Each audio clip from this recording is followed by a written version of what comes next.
Hello everyone, I hope you're well. I'm going to carry on reading Mr Fox, written by Roald Dahl, illustrated by Quentin Blake and published by Puffin Books. So this is now going on to chapter 4, The Terrible Shovels. Down in the hole, Mrs Fox was tenderly licking the stump of Mr Fox's tail to stop the bleeding. It was the finest tails for miles around, she said between licks. It hurts, said Mr Fox. I know it does, sweetheart, but it will get better soon. And it will soon grow back again, Dad, said one of the small foxes. It will never grow back again, said Mr Fox. I shall be tailless for the rest of my life. He looked very glum. Looks painful. There was no food for the foxes that night, and soon the children dozed off. Then Mrs Fox dozed off. But Mr Fox couldn't sleep because of the pain in the stump of his tail. Well, he thought, I suppose I'm lucky to be alive at all. And now they've found our hole, we're going to have to move out as soon as possible. We'll never get any peace if we... What was that? He turned his head sharply and listened. The noise he now heard was the most frightening noise a fox can ever hear. The scrape, scrape, scraping of shovels digging into the soil. Wake up, he shouted. They're digging us out. Mrs Fox was wide awake in 1 second. She sat up, quivering all over. Are you sure that's it? She whispered. I'm positive. Listen. They'll kill my children, cried Mrs Fox. Never, said Mr Fox. But darling, they will, sobbed Mrs Fox. You know they will. Scrunch, scrunch, scrunch went the shovels above their heads. Small stones and bits of earth began falling from the roof of the tunnel. How will they kill us, Mummy? Asked one of the small foxes. His round black eyes were huge with fright. Will there be dogs? He said. Mrs Fox began to cry. She gathered her 4 children close to her and held them tight.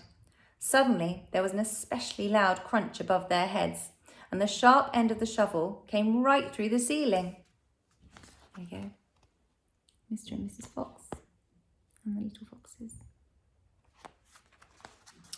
The sight of this awful thing seemed to have an electric effect upon Mr Fox. He jumped up and shouted, I've got it! Come on! There's not a moment to lose. Why didn't I think of it before? Think of what, Dad? A fox can dig quicker than any man, shouted Mr Fox, beginning to dig. Nobody in the world can dig as quick as a fox. The saw began to fly out furiously behind Mr Fox as he started digging for dear life with his front feet. Mrs Fox ran forward to help him. So did the 4 children. Go downwards, ordered Mr Fox. We've got to go deep as we possibly can. The tunnel began to grow longer and longer. It sloped steeply downwards. Deeper and deeper below the surface of the ground it went. The mother and the father and all 4 of the children were digging together.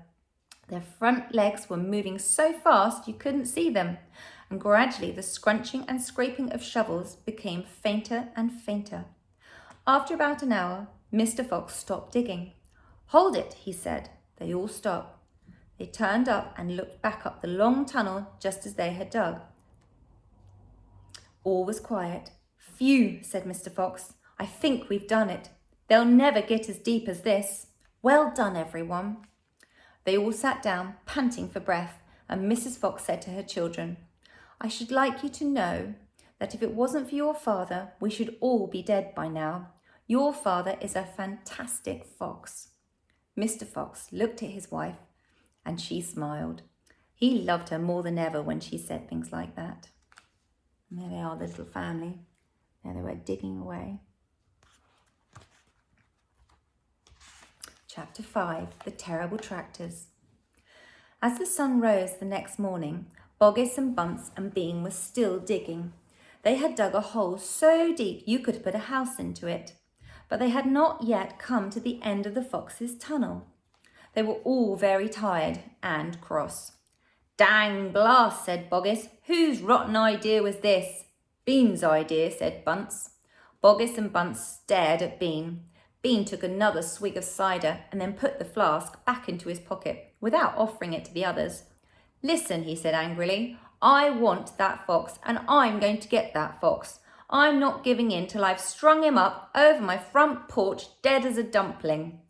"We can't get him by digging, that's for sure," said the fat boggis. "I've had enough of digging."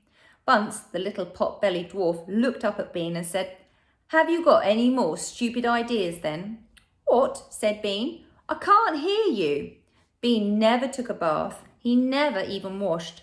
As a result, his ear holes were clogged with all kinds of muck and wax and bits of chewing gum, dead flies and stuff like that. This made him deaf. "Speak louder," he said to Bunce. Bunce shouted back, "Got any more stupid ideas?" Bean rubbed the back of his neck with his dirty finger. He had a boil coming there and it itched. "What we need on this job," he said, "is machines. Mechanical shovels. We'll have him out in 5 minutes with mechanical shovels." This was a pretty good idea, and the other two had to admit it. All right then, Bean said, taking charge. "Boggis, you stay here and see the fox doesn't escape. Bunce and I will go and fetch our machinery. If he tries to get out, shoot him quick." The long, thin Bean walked away, and tiny Bunce trotted after him. The fat Boggis stayed where he was with his gun pointing at the foxhole. And there they are, discussing it.